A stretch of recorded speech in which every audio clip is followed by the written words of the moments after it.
Hello and welcome study creator. आज की इस वीडियो में आपको बताने वाले हैं पंचलाइट कहानी का सारांश। ये मैंने इतनी सरल तरीके से लिखा है, बहुत ही कम शब्दों में, और पूरी कहानी मैंने इस वीडियो में आपको बताने वाला हूँ बहुत ही कम शब्दों में। मतलब उतने 80 शब्दों में ही मैंने पूरी कहानी को बाकायदा लिख दिया है, और ये इतना इम्पोर्टेंट है। 2020 का ये एक पेपर पड़ा हुआ है, तो इसको देखते दिखाते हैं इसमें कितनी बार ये, मतलब यहाँ पर देखिए, ये 5 नंबर का क्वेश्चन पूछा जाता है।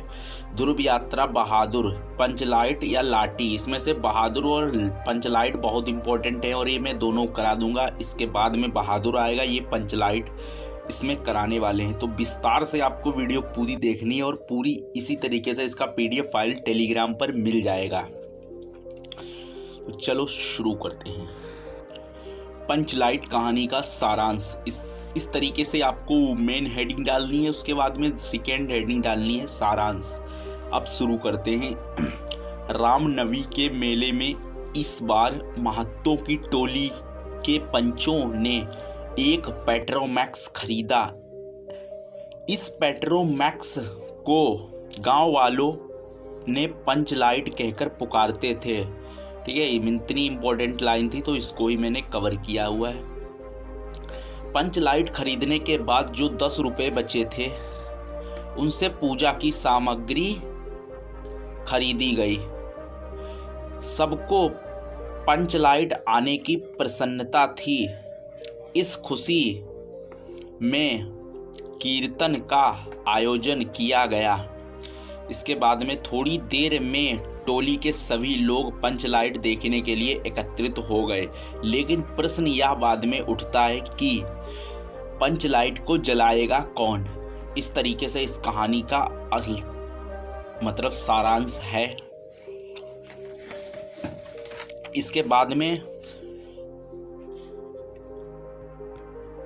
खरीदने से पहले किसी के दिमाग में यह बात नहीं आई थी कि यह निर्णय हुआ था कि दूसरी पंचायत के आदमी से मदद पंचलाइट नहीं जलाया जाएगा, चाहे वो ऐसे की ऐसे ही पड़ी रहे, जले ना। मतलब पंचों का कहना ये है कि दूसरी पंचायत का कोई भी सदस्य इस पंचलाइट को नहीं जलाएगा तो हमारी पंचायत का ही कोई ना कोई।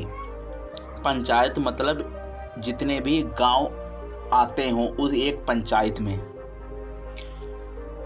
आज भी नहीं जलाई थी पंचलाइट। पंचलाइट ना जलने से सभी पंचों के चेहरे उतर गए। दूसरी टोली के लोग मजाक बनाने लगे। मतलब जो दूसरी टोली खड़ी थी, मतलब दूसरी पंचायत के लोग इनका मजाक उड़ाने लगे कि पंचलाइट लेकर आ गए, लेकिन पंचलाइट जलाने वाला कोई नहीं है। इसके बाद में क्या हुआ, गुलरी की काकी की बेटी मुनरी बैठी थी। वह जानती थी कि गोधन पंचलाइट जलाना जानता है, लेकिन पंचायत ने गोधन को गांव से मतलब बाहर निकाल दिया था। उसका हुक्का पानी बंद कर रखा था, मतलब जो भी राशन उसन जाता था।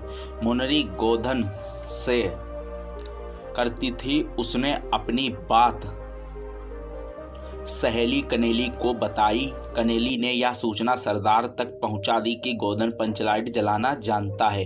सभी पंच सोच में पड़ गए। उसे बुलाने का निर्णय कर लिया, मतलब गोधन को बुलाने का निर्णय कर लिया। सरदार ने छड़ीदार को भेजा कि गोधन को जाकर बुला लाओ। गोधन ने छड़ीदार के कहने पर नहीं आया, उसने साफ मना कर दिया। आखिर गुलरी की काकी गोधन के झोंपड़े में गई और उसे मनाकर ले आई। गोधन ने पंचलाइट में तेल भरा। इसके बाद गोधन ने स्क्रिप्ट कहा कि कहाँ है, तो सभी लोग तो खरीदने से पहले उनको कोई भी ध्यान नहीं था कि स्क्रिप्ट की भी ज़रूरत पड़ती है, ये क्या होती है। उसके बाद में किसी तरह गोधन ने उसमें तेल भरा पंचलाइट में, और पंचलाइट को जला दिया। सभी पंच खुश हो गए। इसके बाद में वहाँ पर गांव में मतलब भजन और कीर्तन होने लगे। इसके बाद में जो मेन सरदार था, उसने गोधन को कहा, सरदार ने गोधन को अपने पास बुलाया और बड़े प्यार से बोला और कहा, तुमने जाति की इज्जत राखी, तुम्हारा साथ खून माफ, खूब गाओ सलीमा का गाना। ये लाइन इम्पोर्टेंट है, इसको ब्लैक कलम से लिखना है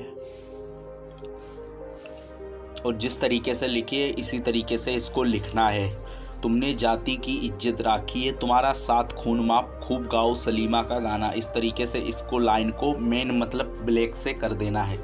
इसके बाद में थोड़ा सा और लिखना है। अंत में गुलरी की काकी ने गोधन को रात के खाने का निमंत्रण दिया और फिर मुन्नरी की ओर देखा। मुन्नरी को लज्जा आ गई। इस तरीके से इतनी ही आपको लिखनी है और आपको 5 नंबर मिल जाएंगे।